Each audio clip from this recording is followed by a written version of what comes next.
حضرت صلی اللہ علیہ وآلہ وسلم پر وحی کا ابتدائی دور اچھے سچے پاکیزہ خوابوں سے شروع ہوا۔ آپ خواب میں جو کچھ دیکھتے وہ صبح کی روشنی کی طرح صحیح اور سچا ثابت ہوتا۔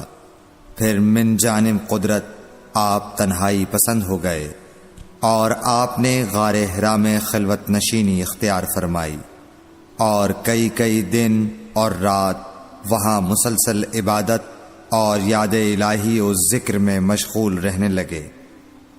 جب تک گھر آنے کو دل نہ چاہتا توشہ ہمراہ لیے ہوئے وہاں رہتے۔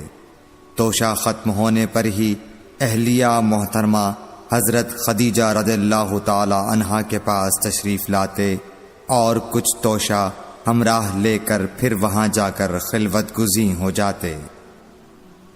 یہی طریقہ جاری رہا یہاں تک کہ آپ پر حق منکشف ہو گیا اور آپ غار حرا ہی میں قیام پذیر تھے کہ اچانک حضرت جبرائیل علیہ السلام آپ کے پاس حاضر ہوئے اور کہنے لگے کہ اے محمد پڑھو۔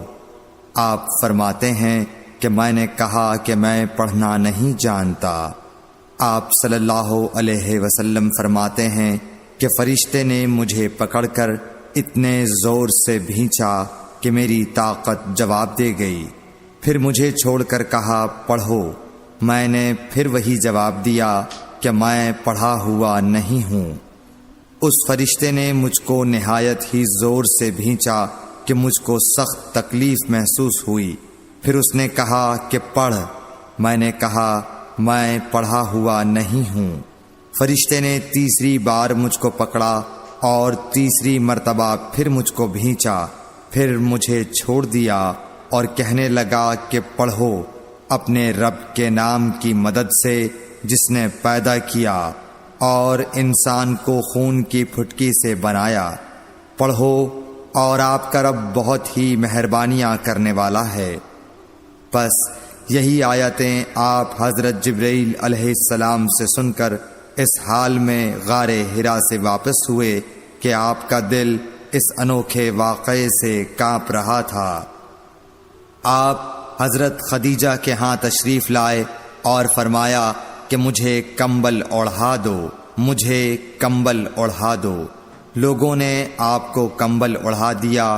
جب آپ کا ڈر جاتا رہا تو آپ نے اپنی زوجہ محترمہ حضرت خدیجہ رضی اللہ تعالی عنہا کو تفصیل کے ساتھ یہ واقعہ سنایا اور فرمانے لگے کہ مجھ کو اب اپنی جان کا خوف ہو گیا ہے۔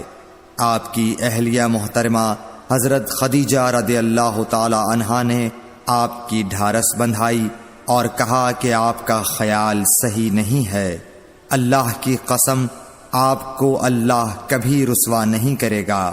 آپ تو اخلاق فاضلہ کے مالک ہیں۔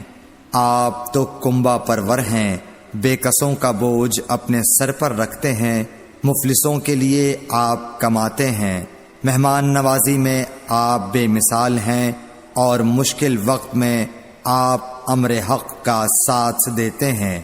ایسے اوصاف حسنہ والا انسان یوں بے وقت ذلت و خواری کی موت نہیں پا سکتا۔